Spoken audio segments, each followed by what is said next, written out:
এ যেন এক অন্য ধরনের ছবি। আবেগে ভরা এক বিশেষ মুহূর্তের সাক্ষী রইল পুরুলিয়া জেলার কাশীপুর মাইকেল মধুসূদন মহাবিদ্যালয়। কলেজে সকলের প্রিয় অধ্যাপক ডক্টর শুভ্রাংশু পান আসানসোলের কুলটি কলেজের অধ্যক্ষ হিসেবে পদোন্নতি পেয়ে নতুন দায়িত্ব গ্রহণ করতে যাচ্ছেন।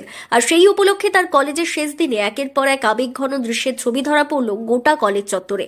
প্রিয় স্যারকে শেষবারের মতো বিদায় জানাতে গিয়ে ছাত্রছাত্রী থেকে শুরু করে শিক্ষাকর্মী ও অধ্যাপক অধ্যাপিকারা কেউই চোখের জল ধরে রাখতে পারলেন না।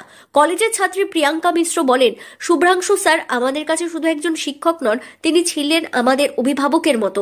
স্যারের না থাকা বিশ্বাসই করতে পারছি না, তিনি আর আমাদের পড়াবেন না, এই ভাবনাই মন খারাপ করে দিচ্ছে। সাবজেক্ট বাংলা, তো ইকোনমিক্স ডিপার্টমেন্ট 5 স্যার থেকে যে সাহায্য পেয়েছি সেটা কোনোদিন ভুলবো না। চোখের জলটা প্রমাণ।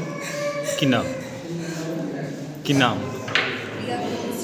2006 সালের অর্থনীতি বিভাগের অধ্যাপক হিসেবে কাশীপুর কলেজে যোগ দিয়েছিলেন কাটোয়ার বাসিন্দা ডক্টর শুভ্রাংশু পান। সেই থেকে দীর্ঘ 19 বছর নিষ্ঠা, বিশ্বস্ততা ও আন্তরিকতার সঙ্গে তিনি অধ্যাপনার দায়িত্ব পালন করে এসেছেন। সেই পথ চলায় তিনি হয়ে উঠেছিলেন ছাত্রছাত্রীদের প্রিয় শিক্ষক, অভিভাবক ও পথপ্রদর্শক। এবার তিনি নতুন দায়িত্বে কুলটি কলেজে অধ্যক্ষ হিসেবে যোগ দিচ্ছেন। বিদায় বেলায় আবেগাহত অধ্যাপক ডক্টর শুভ্রাংশু পান বলেন, দীর্ঘ 19 বছর ধরে আমরা সবাই মিলে এক পরিবারের মতো ছিলাম, কিন্তু নতুন দায়িত্ব পালনের তাগিদে এই পরিবারকে ছেড়ে যেতে হচ্ছে। ছাত্রছাত্রীদের ভালোবাসা, সহকর্মীদের আন্তরিকতা চিরদিন স্মৃতিতে অমলিন হয়ে থাকবে।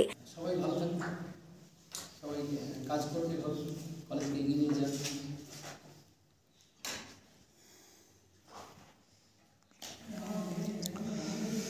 দেখা হবে সবার সাথে আবার।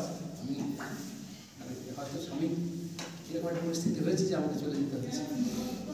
আমি এখানেই আছি, আপনাদের সাথেই থাকছি। ভালো থাকবেন সবাই।